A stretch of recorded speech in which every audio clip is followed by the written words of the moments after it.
Hello again. This is Dolores Cannon with the Metaphysical Hour. And we're live again tonight. You know, we've had so much disruption lately with the weather and everything. Okay. My guest tonight has been through the same thing I have with this terrible ice storm we had a few weeks ago. He was supposed to be my guest then, but we were without power so long that I couldn't do a show. So you're there, Harold, aren't you? Yeah, I'm here, yeah. Okay, how did it hit you over there in Elkins? Were you without power? Yeah, for about 2 weeks. 2 weeks? Almost out there. Yeah, we have Ozark Electric, and yeah, we were really, well, now, you know, I live in town in an apartment, but my family, you know, son and daughter lives out there.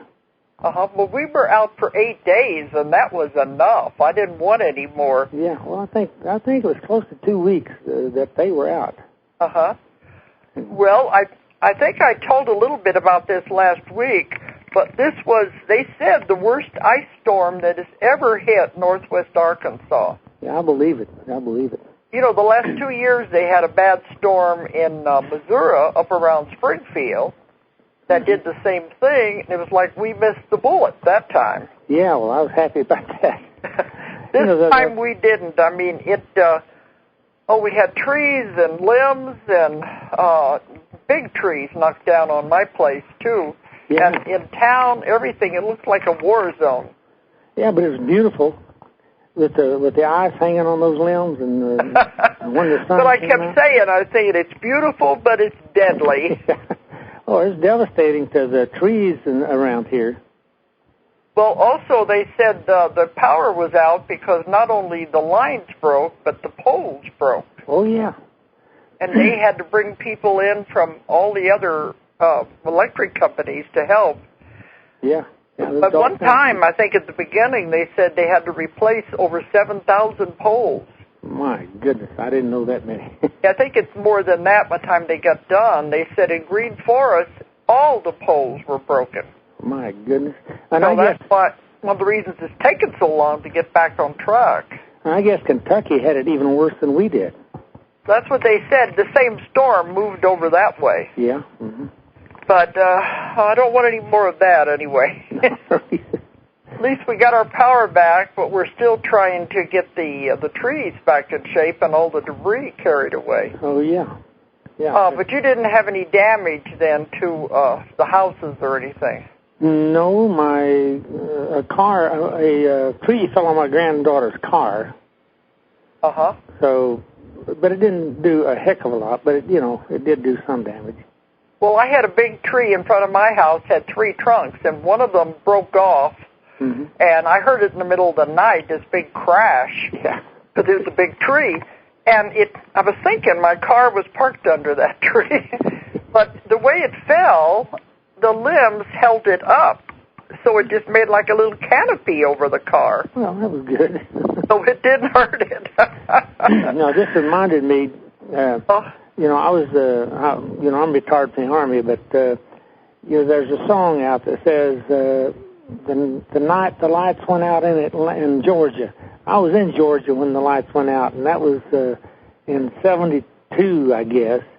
And we were without power, and this just reminded me of that storm. And it was just breaking down a lot of pine trees down there. And it was just in my yard, in my lot I had down there was 37 pine trees, and it just broke limbs off of all of them. So this reminded me of that. Yeah, because the weather has been very strange, because last year we had the terrible floods here, the worst floods they've ever had, and now we have the worst ice storm. Yeah. Then the other night we had tornadoes popping around, so yeah. Mm-hmm. I don't know, weather is really strange. Well, you know what I think? They have this kind of stuff.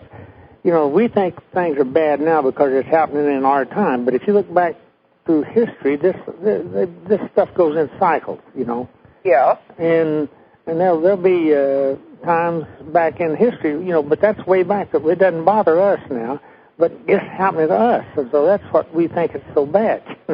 But I don't think it's probably any worse than what's been happening in the past every few years. Yeah, down through time. Yeah. Mm-hmm. Okay, before we go any further, I want to give out the toll-free number. I forgot to do that. Okay. Okay, the toll-free number for anyone who wants to call in tonight and ask Carol questions is 877-876-5227. 877-876-5227. Now, Harold McCoy and we have been friends for, it must be close to 25 years now. Yeah. We go back a long, long way, back when we were all just starting out on our adventures in the metaphysical world. And Harold is an ex-Army man, but he discovered that he could do healing.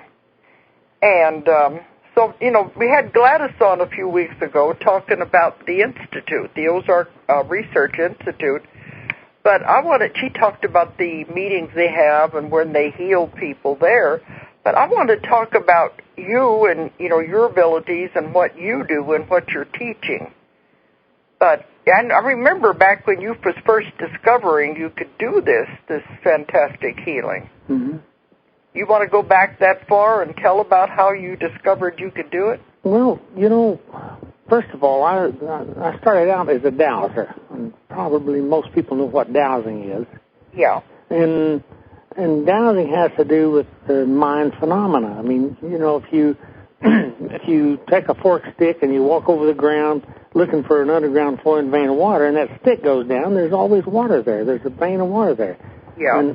And I've dowsed dozens of wells successfully. And I spent 24 years in the Army, and I was in military intelligence. And this dowsing thing just intrigued me. What is this power pulling down? In the military, you get a little piece of the puzzle here, a little piece there, and a little piece there, and you try to build a picture around the whole, whatever problem you're working on. Yeah. And so I started trying to build a picture around to figure out how dowsing works, And I come to the conclusion that it's all mind phenomena. It's, everything in the universe is known someplace, and all we have to do is tap into that knowledge, and it's just the reason, I think most everybody can do that. I think everybody can do that if they can get away from the doubt and the ego and all that and just do it. I think I could teach anybody in the world how to douse, and I think I can teach anybody in the world how to do healing work. Yeah, because you're having classes now all over the world, aren't you? Yeah. And you're having wonderful results with them, too, from what I've heard. Yeah, in fact, we might get to it later, but I just, in November, went to Taiwan, and I speak to big groups. One of the biggest groups I spoke to was 2,500 people. That's what I heard. That was the largest crowd you've had, wasn't it? Less than most people at one time I've ever spoken to, and that was just absolutely thrilling. It was wonderful. And those people were so attentive. They were just absolutely, just a wonderful bunch of people. But anyway. Did you speak with the translator there? Yeah, I had a translator. Because they want me to come to Taiwan, too. Oh, yeah? Because my books are now translated there. My publisher is in Taiwan, and several of my books are in Chinese now. Well, that'd be wonderful, Dolores. They're just a wonderful bunch of people, and they're interested in all that stuff, and you would just have such a great crowd. Well, I hope I could even have half as much as you did. Well, I tell you, it was. But it was wonderful. The lecture you gave was mostly about the healing? Yeah, and mind phenomena. In my lectures, I do 2-day workshops, too. And I did a 2-day workshop in Taiwan. I talk about, the power of the mind. That's what does the healing, and that's what does the dowsing. And that's what, you walk across the ground and you can find an underground flowing vein of water, but I can take a map and douse that map and mark the spot on the map where the water is on the ground, Mm-hmm. And that's I just call that mind phenomena. And I remember back when we, first knew you, when we first met you and everything, that you found water for this little town near here where they needed water real bad, and they couldn't find any. You know, it was so expensive to drill wells, and you found water for them. Yeah, they'd used all their budget to try to find water, and they couldn't find any. So I just went out and found a place to drill, and they had just the most abundant water you've ever seen. But if I remember right, the mayor of the town didn't want to give you credit for it. Yeah, well, he was well, anyway. Because they don't want to really, I guess they're afraid people will think they're working with the devil and all of that. Yeah, and he was I think a minister too. The mayor was also a minister. So he's not about to admit that these things exist. But the funny thing about that was, I found it, and then he was just sort of in disbelief, and I said, "Here, hold a stick." You know, showed him how to hold a fork stick. And I said, just think of water and walk across there like I did. And he walked across there, and that stick pulled down and just about scared him half to death. I bet it did. But it's hard to make a believer out of some of these people. Oh, yeah, it is. But, you know, I don't go around trying to convince people. I just do my thing, and you know, that's it. Uh-huh. But this... how long were you over there within Taiwan? Did you go on to mainland China? No, just in Taiwan. I was there for 12 days, and this spring I'm going back to Malaysia and Singapore. You going to Kuala Lumpur? No. Yeah, Kuala Lumpur, yeah. That's right there across the water from Singapore. That's in Malaysia. Yeah, well, isn't that the capital of Malaysia? Yeah, that's the capital. Yeah, that's where I'm going, there and in Singapore. Yeah. I'm looking forward to that. You know how... It'd be interesting, too. You might be interested to know how I got hooked up with all these Chinese. I done a workshop in Santa Barbara, and there's some Chinese people in that workshop. And so, you know, I don't know if I met them or not. I didn't remember. But then... a couple of years later, she called me, and she said she lives in Crestone, Colorado, and this is Doctor. She said, I have a bunch of, I have 150 Chinese-speaking people coming over, and we're going to do a conference on Buddhism, but I want you to come up and do a 2-day workshop. Oh. So I went up there, and we done a 2-day workshop, and we had 110 people in there. So and that's where I met the interpreter. He done a great job, and these people just loved it. So they wanted me. Every one of them wanted me to come. These people were from all over the United States and the world. They were from Malaysia and Singapore and mainland China and Canada and New Zealand. I mean, they had come in from all over the place. And then they all invited me. Each of them invited me to come to their country to do workshops. And Taiwan was just the first of the ones that, you know, was the first of them. So evidently, I'll be going to a lot of different places and doing these workshops. So anyway, after the workshop in Crestone, Colorado, I got invited to Los Angeles to do a workshop, and that was all Chinese. There's a Chinese community out there. Yeah. And then I got invited to go to Houston, Texas, and that was an all Chinese workshop.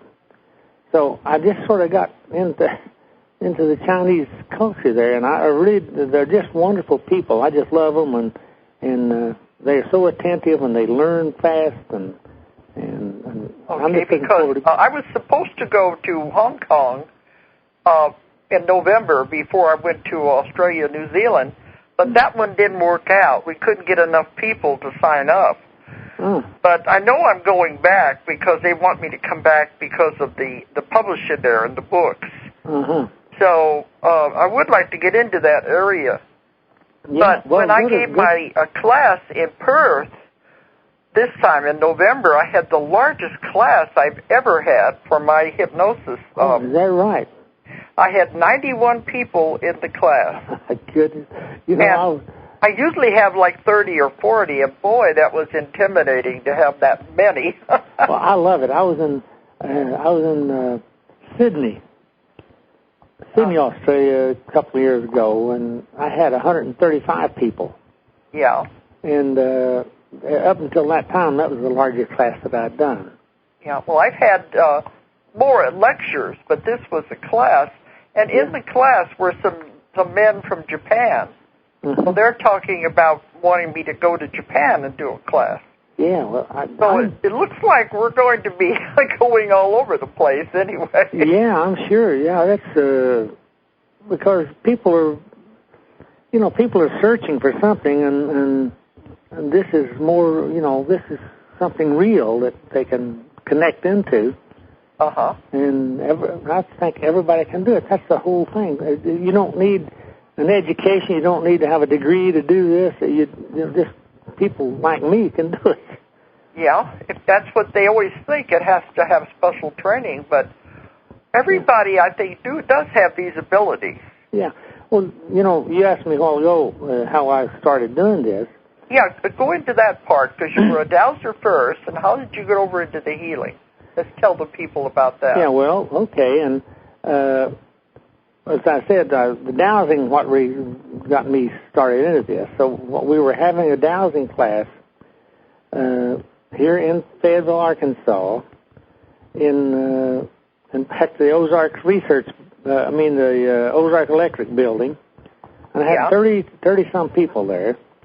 And at lunchtime, we'd been talking about energy, how energy works, how you can divert an underground vein of water into a dry well, and all kind of energy. And so we were going to go to lunch, and Gladys stepped off of the step and turned her, and her ankle snapped. And we got her back in, and she was sitting there. This thing was hurting and throbbing and swelling. In 30 minutes, it was twice as big as it should be. And something just sort of told me, well, try to pull that swelling out of there. So I put my hands on either side of her ankle, not touching her, but just sort of, just making the motions of pulling that energy out of there. Within 2 hours, it was back down to normal, and she has never had another problem with that ankle. Mm. So that got me, again, and I've been trying to research how all this stuff happens, and just mind phenomena. And then I start experimenting with other stuff, and healing and remote healing, and we had a research project that lasted 2 years that was funded by the National Institutes of Health, and we were removing brain tumors at a distance, Uh-huh. So, there's just no limit. Everything is possible. Everything's possible.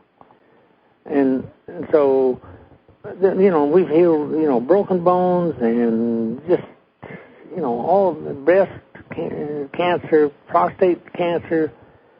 And it's not me doing it. I mean, I'm just channeling this energy with the intent of healing something, Well, that's the same thing I do. It's when I'm teaching, it's through hypnosis, but we're letting the person heal themselves with their own mind. Yeah, that's true. I get the conscious mind out of the picture so it can't interfere, because it's always in there saying, oh, this is impossible. Yeah. So mine is done a little different way, but we're having remarkable results, too, with healing. Yeah. So that's what I tell people. It is the mind. It is the mind. What we're working with here. Yeah. And I know I'm not doing it either. I'm just the facilitator. Yeah, that's the way it is. And, the mind is a wonderful thing. The brain works in 4 basic bands of frequencies, and somebody named them beta, alpha, theta, and delta. Yeah. And, beta frequencies, like from 14 to 26, that's when you're totally alert, you're analytical, that's when you're alive. And you're supposedly awake, anyway. Yeah, awake. Because I work with these same frequencies. Oh, yeah, I know you do. Beta is when you're supposed to be, you think you're awake and functioning anyway. And then alpha, of course, is from that band of frequencies from 7 to 14, and that's kind of when you're in a daydream state. And meditation falls in there. Yeah, and then theta, that band of frequencies is from 3 to 7 cycles per second, and that's when you're in sleeping, and that's when you're dreaming. That's when you have rapid eye movement. That's the only frequency that you dream in, from 3 to 7 cycles per second, or hertz per second. See, that's the frequency that I work in. I work in theta. Yep, that's true. And then delta is from a half hertz to 3 hertz, and that's just when you're absolutely zonked out. But I think what happened in delta for me is when I'm sending healing remotely, I think that goes from out in delta. I think that's the delta frequency that sends that to wherever I'm trying to send it to. You think that's the one you're operating with and using? Yeah, I believe it is. Because I work with the theta energy. Yeah. So you're working with one below that then. Yeah, well, both of those frequencies is pretty deep. And, in fact, that's when the body heals itself, you know. And the body heals itself in theta and delta. Uh-huh. And so... That would make sense because that's where I work, and the body is doing the healing while they are in that deep level. Yeah, well, the reason I know that that I'm in delta when I'm doing that, you know, we have a brain mapper here at the Ozark Research Institute. Yeah, I was going to say that. You're able to measure these brain waves, aren't you? Yes. Uh-huh. And so I know when I'm sending out, because I've done that. I've had that this brain mapper it's like a skull cap, but it's got 21 sensors, and at any point in time I can tell what frequency the brain's working in, or what if it's in beta, alpha, theta, or delta. Yeah. And so when I'm actually sending healing energy out, I'm in delta. But, you know, I don't care how deep you get, your beta, you still have a 5 or 10% of that beta. That's your survival thing. You can be in a deep trance, but if something dangerous happens, beta will wake you up right away. Yeah. And you've also told me that you don't go completely out because you're still functioning and you're aware of what's going on. Yeah, I'm still conscious in that 5 or 10% of the beta, you know. Yeah. And that's where the visualization, I believe that's where the visualization is. Yeah. Now, I've never proven that, but I mean, that's my belief that you do the visualization in beta, and then it just sort of goes on down and goes out in delta. Uh-huh. It's just kind of like radio waves, you know. If you turn on your radio, well, that transmitter might be transmitted at 100 megacycles, but when it hits the radio antenna, there's a step-down transformer that gets it, a couple of them, that gets it down to audio so you can hear it with your ears, you know? Yeah. And I think that's kind of how the brain works. Well, you know, that's what I think, you know, we don't really understand this, but we're still experimenting with it, and we're learning more all the time. We're just scratching the surface. Yeah. Because in my work, I keep finding more and more information that comes. Mm-hmm. I don't do just the healing. I'm also finding lost information and new information. Yeah. So we are tapping into some kind of a source here that is able to do all these things. See, I think that everything in the universe is known. And I believe that every person in the universe knows everything, but we just can't, we just can't get into that. We just can't access it. It's there. It's there in our subconscious someplace, but we just can't access it. And that's what meditation does. You know, we don't use 10% of our brain anyway. I was going to say that. But you know, we only use the stupid conscious mind, and the conscious mind doesn't know anything. That's true, yeah. It gets all clogged up with unuseful information. Well, it has ego, it has all of these things that it's living in, but it's not even aware of this wonderful power that is right there. Yeah, but that's what meditation does. It widens your knowledge. It widens your ability to conceive or to access that. You know, like we can only see our 5 senses. That's all we have. You know, your sight, your hearing, your touch, and your feel, all that. But if you're in a meditative state, you can expand that out to other dimensions, I think. Yeah. Because we think we only have the five senses, but there's so much more. And I'm finding it in my work, and you are too. Yeah. It's that we tap into that bigger part of ourselves. Like you said, all knowledge is there. Yep. And we can tap into it. That's true. Once we remove the conscious mind interference. Yeah, that's the main thing. Get that conscious mind out of the way. Yeah, and that's what I do with hypnosis. It's the same thing. I just relax until I get the conscious mind out. Then we can go to the part that actually does the healing and has all of the answers. That's true, yeah. So, we are working on the same things. And, it's funny, we both started out at the same time. Yeah. Neither one of us knowing what we were doing. That's right. I still don't know what I'm doing. I know. We've come a long way since then, anyway. Yeah, and it's so much fun. I tell you, some of my, and I'm sure you have the same thing, some of the workshops that I do,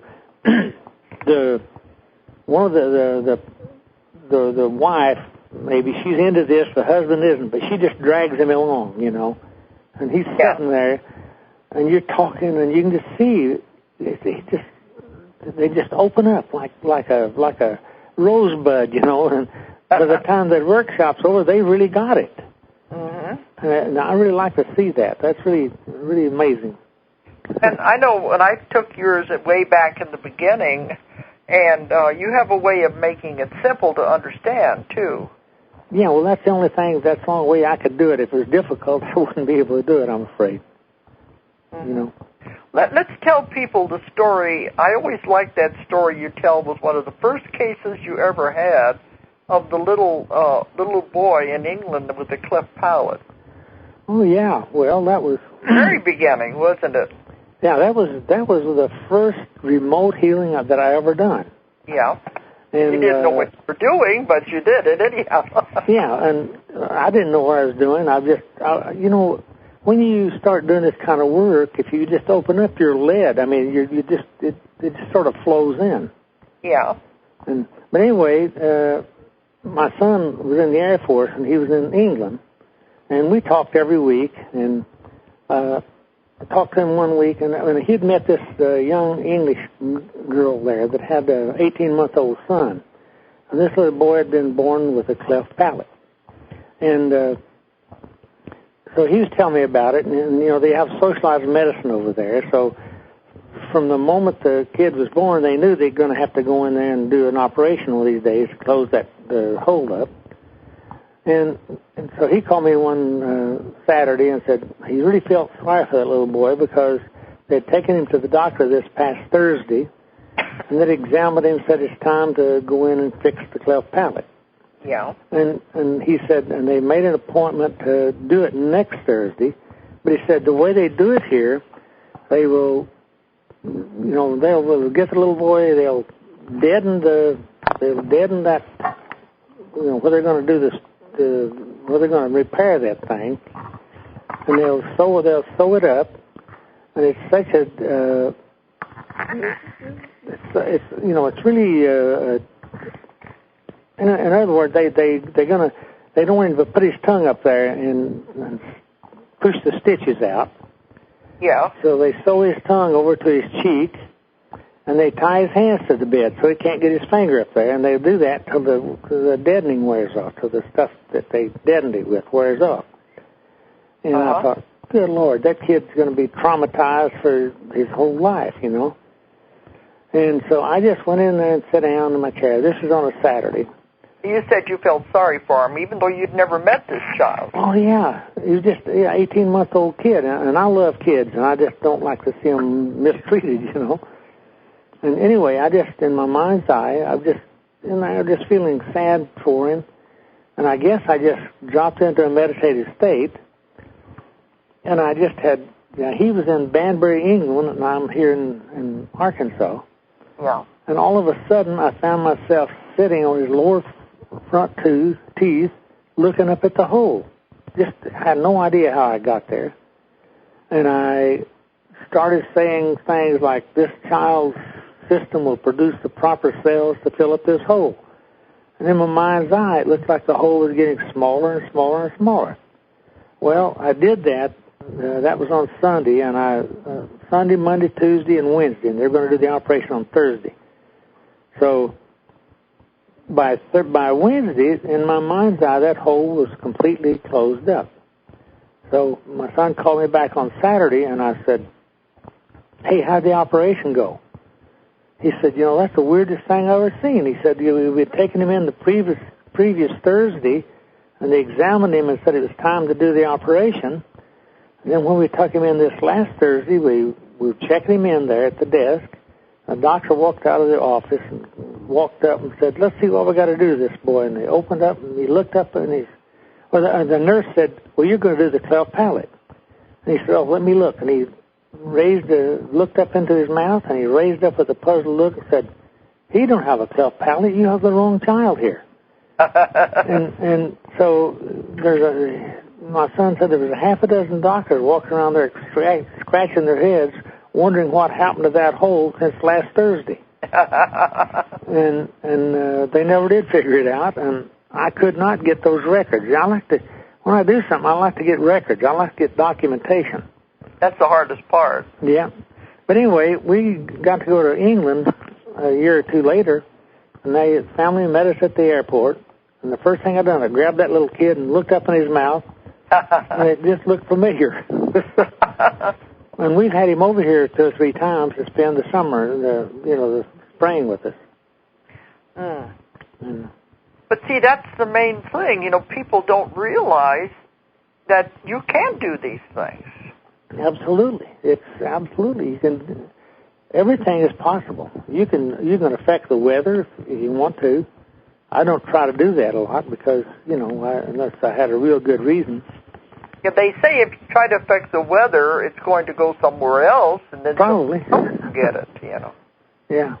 That wouldn't be good karma, I don't think. No, unless you can. When I do that, if there's a tornado coming or something, yeah, I try to put it around the property, but put it where there's nobody else living there. Because here in the country, there's populated. There's a lot of places. Yeah, that's the way up here. We've never had tornadoes up here on the top of the mountain. They always go down to the valley. Yeah, and anyway, I try to make it go around the property and not hurt anybody or any building, but just if they knock down a tree, well, that's okay. But in my work too, is when I found that you can talk to your body. Even a person can do this by themselves. You can talk to your body. That's true. And they said your body really likes for you to talk to it and acknowledge that there's. Yeah. Well, I was told it's like you have a universe within your own body. Yeah, every cell is a different. Yeah. And that you can talk to these cells. You can talk to the organs. Mm-hmm. You can tell them you're doing a wonderful job. I appreciate everything you're doing. You're a good heart. You're a good liver, or whatever it is, and you're working just perfectly. And I really appreciate. Yeah. That sounds like there's a color, I think. But I want to finish that. But you can talk to your body, and I think when you do that, you are the voice of God to your own body. True, and if you can convince your subconscious mind of that, that's the way it's going to be. Okay, let's see. Seth, was there a caller there?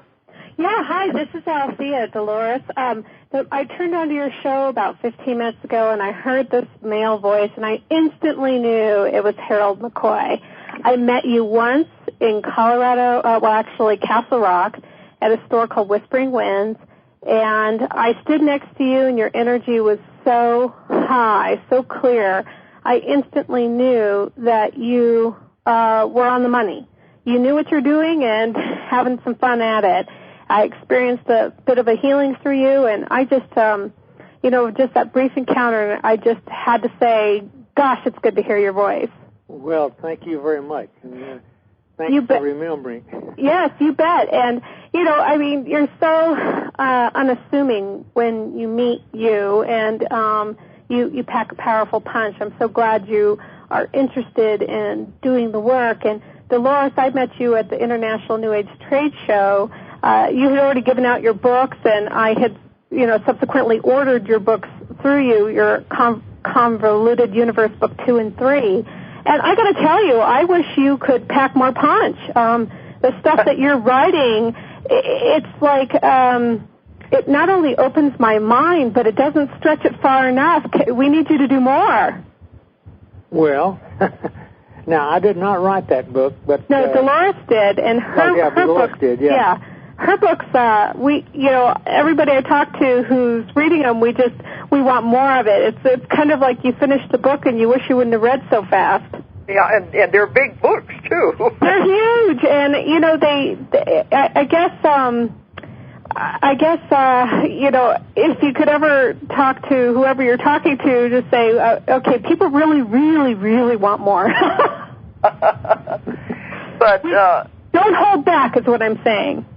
Okay, we'll appreciate everything you said then. You bet. And I have one question for Harold. Harold, I'm about to, jump off that cliff and make a move to find some soul family, some like-minded community, and I'm really struggling with self-worth issues in terms of I want it, but it seems like such a leap that I'm not sure if I'm holding myself back, like the place hasn't come to me. Yeah, well, if you're trying to program something to happen, if you're trying to get something to happen, you have to really be sure that that's exactly what you want. Yeah, be careful what you ask for. You might get it. Yeah, that's right. Like I've helped people sell houses, sell real estate. Right. And sometimes they want to sell it, but they're so attached to it that they can't release it. Oh, no, sir. Since December, I have been working on this home to change the colors for the potential buyer that's coming in. I am ready to let this home go. That's not the issue. The issue is bringing in what I want. It's like finally being set free to choose what I want, and now that's a bit scary. It's like if I was given $1 million, it'd be easy for me to pick my place, and I'm thinking, okay, money aside, because I don't have that, what do I really need? Yeah. And what I need is like-minded community, and I have this vision that means, back in the 70s and hippies, and I'm not ready for that, but I'm certainly ready for a like-minded community, and I feel blocked by it. Yeah, well, the only thing that I could probably tell you is find half a dozen communities that you might like to, go to, and then douse and find out what would be for your best and highest good. So down which community that you should go to. Now, for me, I mean, the world's my venue. I would go anywhere. My husband and my daughter want to stay in Colorado. And so I guess just kind of pick there. I always thought my soul would kind of lead me there. Mm-hmm. And, like community, like just that feeling. Yeah. But I'm not finding that. Well, a lot of times, when I started the Ozark Research Institute 17 years ago, I didn't know that there's anybody else, or when I first started doing things like this. But if you just let the word be known, you'd be surprised at what falls out of the tree, Okay. There's probably a lot of like-minded people like you, but they're maybe like you, that they're not putting it out there. Find out. Yeah. I don't know exactly how to tell you to do that, but well, you used to douse, I know that, and I don't douse anymore. I really kind of just tune into the heart. So what you're just saying is really kind of just go for it, really dig. Yeah. I always call us the underground, There's a whole lot more people than you think. Yeah. Just the underground, because we don't talk about what we do and what we believe in. But once you start getting it out, you'll find there's a whole lot of people that also don't want to talk about it. They're afraid what people are going to think. Yeah, that's true. You're afraid to put it out there because you're afraid people will think you're totally out of your mind. Yeah. Well, I hope that isn't the case for your books there, Dolores. I think you've jumped off the cliff, but there's so many of us with you on that book. I mean, we really do feel, everybody at least I talk to, we feel it could go even farther. It's great stuff, and I felt like with your work, Harold, I just feel like you guys you're doing exactly what you're meant to be doing. Yeah, I believe it. Well, yeah. Thank you because me and Harold are the same age. I know you are, and I'm 41, and I'm ready for my like-minded people. I really, really am. I was thinking, we have found you find your passion, what you really want to do. You don't grow old because we're just doing too much, and there's too much energy there. Isn't that true, Harold? Yeah, if I would have started doing this stuff when I was 31, no telling what, I'd have been walking on water by now. I'm starting to write, but I'm not very disciplined. Unfortunately, I wish I had your discipline there, Dolores, but I'm starting to do that. My passion's there, and I think I'm just coming into my passion, even though I'm only 41. And I thought maybe this community, this move would help me because I don't really feel it where I'm at right now. Well, I'm finding this all over the world. There is a lot more people than you think who are really into this, and it's growing. This whole, I guess, movement or whatever you want to call it is growing. There's a whole lot more interest now in metaphysical things and psychic things and learning powers of the mind. There's a whole lot more people out there than you think. Absolutely. Great. So, no magic pill. You don't see me anywhere in the country, do you?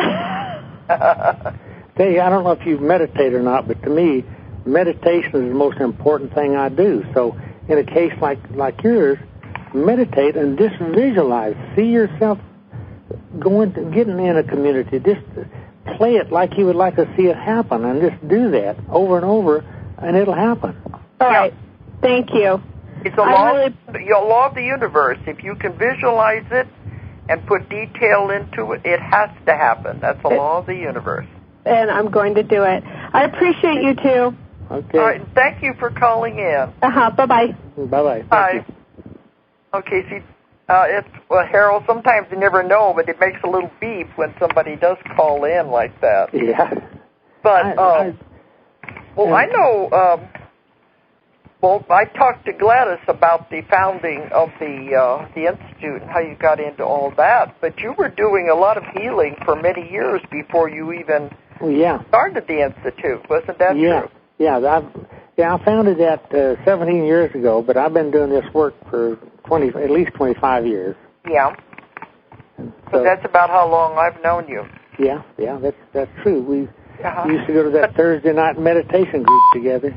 There's another caller. Okay, we have to stop at 5 till, so I'm watching the clock. Okay, who's there? Okay, this is Nick, and I'm calling from Costa Rica. Can you hear me? Yeah, you're a little soft, but go ahead. Okay, I'll try to speak louder. You're louder now. They must have turned you up. Yeah, go ahead. Okay. I heard you say about selling houses.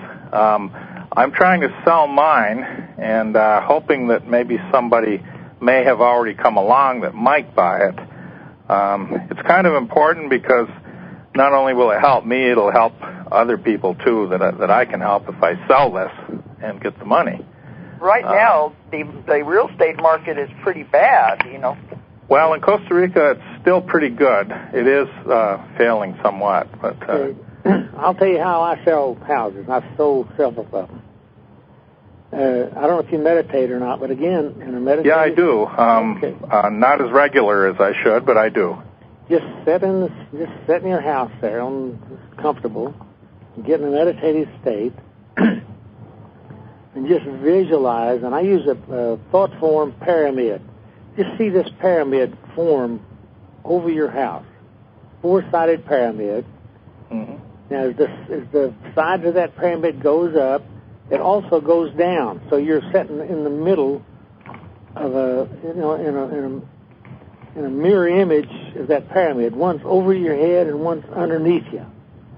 And you can visualize that. I see what you mean. Yeah, one is reversed, the one on the bottom. Yeah. Mm-hmm. Mm-hmm. And you see this beautiful energy. These walls of this pyramid are opaque. They're just energy. They're almost clear, but you can't quite see through them. And they just go up, and they form the capstone on top of that pyramid is, I just visualize a golden capstone. You know, in ancient times, they put the best stone available is the capstone to seal the thing off. Right. Well, I put a golden flashing capstone on there, and that's a thought form. You program that anybody that's interested and has the financial backing to buy a house of that type, their subconscious will pick up this signal you're sending out through this capstone. And and this pyramid is fairly big. It's at least as big as your lot, the baseline of it anyway. So, and when somebody comes to look at the house, they come through that energy field, and it just feels wonderful. They just don't want to leave. It's just it's just a way to get people in there. And I've sold a lot of houses. I've sold automobiles that way. You know, I've done used car lots that way. I've done restaurants that way, and you can just put a good thought form energy field there. You'll sell that house. I've sold houses within the weekend. Okay, so I would have this double pyramid, and I would be in the center of it with the house in the center, you mean? Yeah, with the house. Yeah, be in the house, right. And be in the house in the center, and just visualize that thing coming up. You know, and if you need to see, you could get a book and see what a pyramid looks like. Oh, I know. And then you can visualize it. And then what I like to do when I got the thing built, I like to zoom up, way up, in my mind's eye. I'm looking down on it, and it just looks beautiful. And then I'll come back down. Then I just see people coming in that wants to buy that house. You almost could put it up, auction it off, and you'd get a good deal. But you're attracting them in that way. Yeah, you're just bringing them in, and they're just going to love the energy inside there.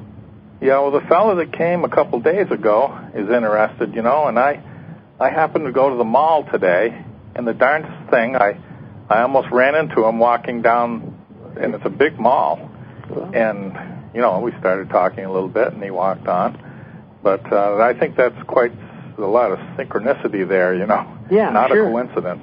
Yeah. So, just build that pyramid and just see it happening, and do it with confidence and faith, and it has to work. That's the universal natural law.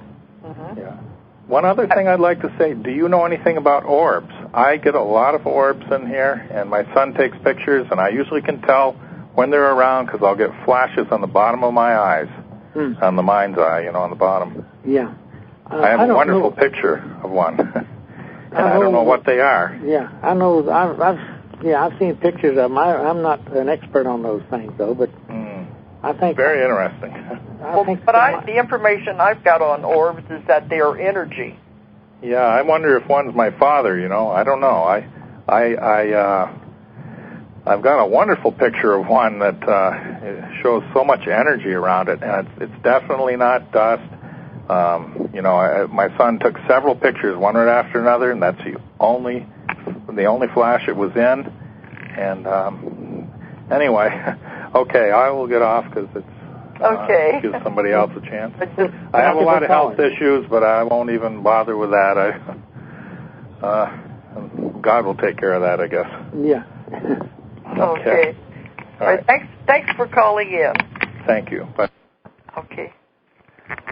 One thing I've found with the orb pictures, I think, people are sending me in so much. I think with the new cameras, the film and everything, we're capturing things that have always been there. We just couldn't see them before. Yeah. That's what I'm thinking. Yeah, I mean, some really remarkable things.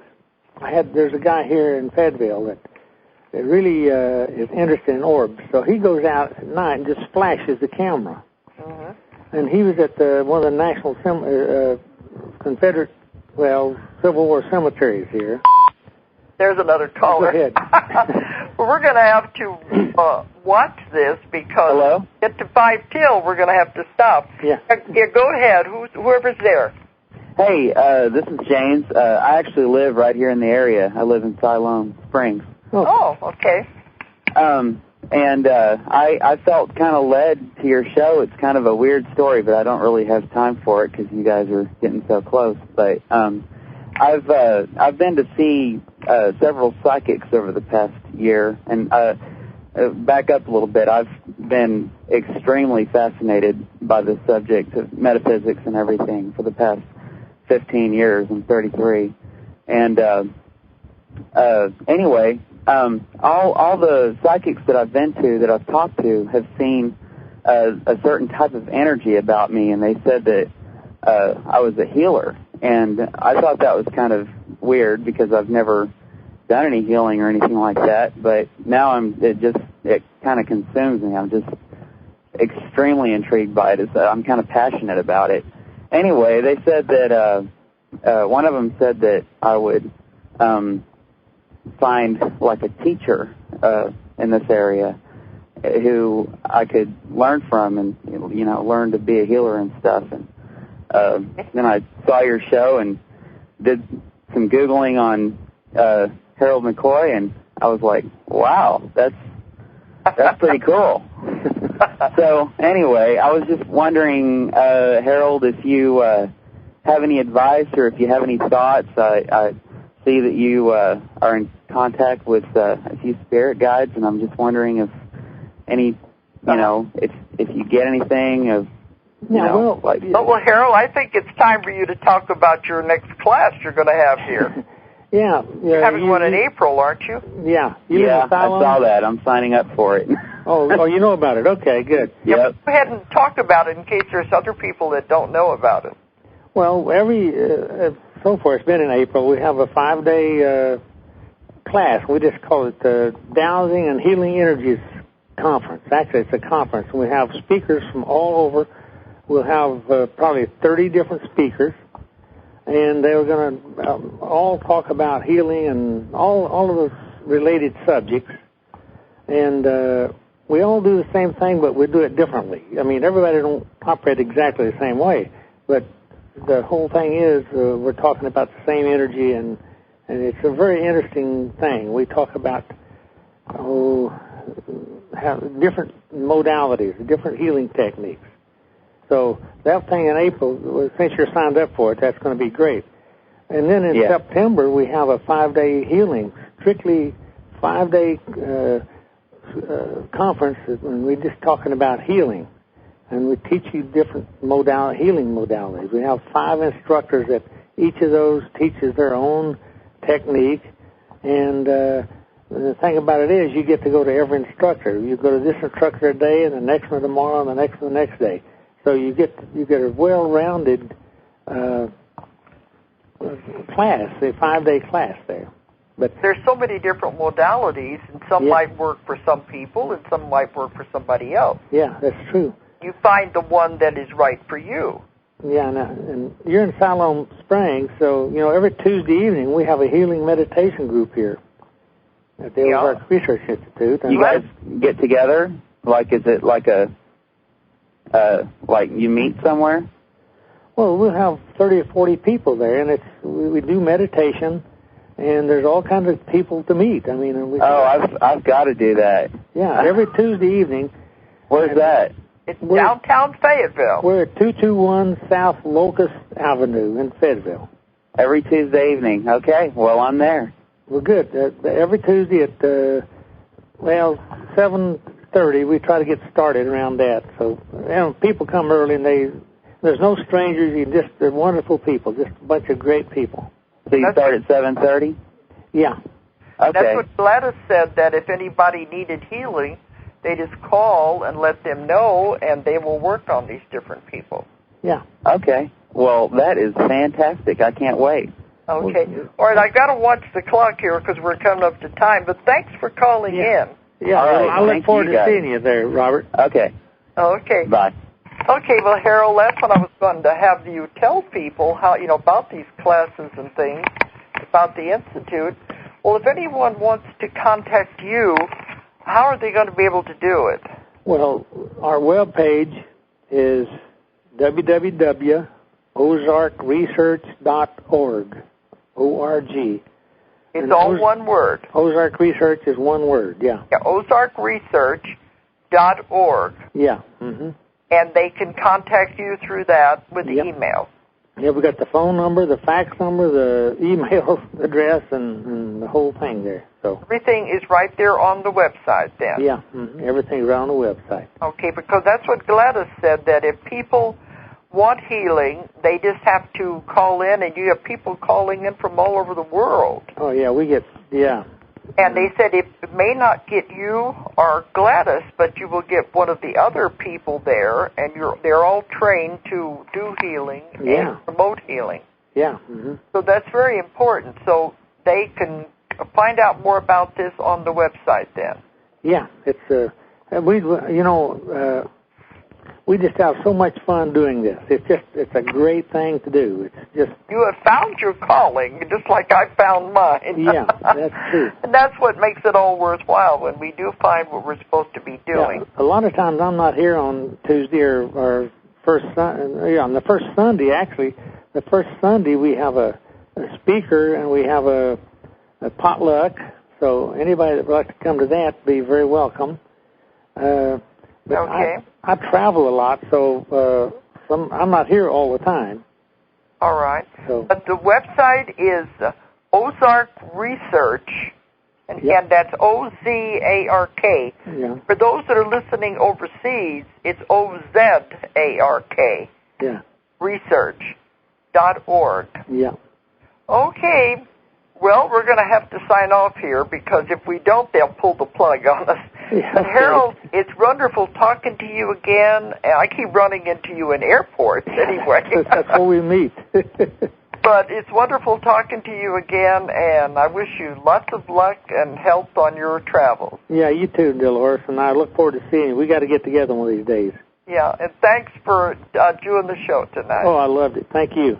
All right. Bye-bye. Bye-bye. And good night, everybody out there.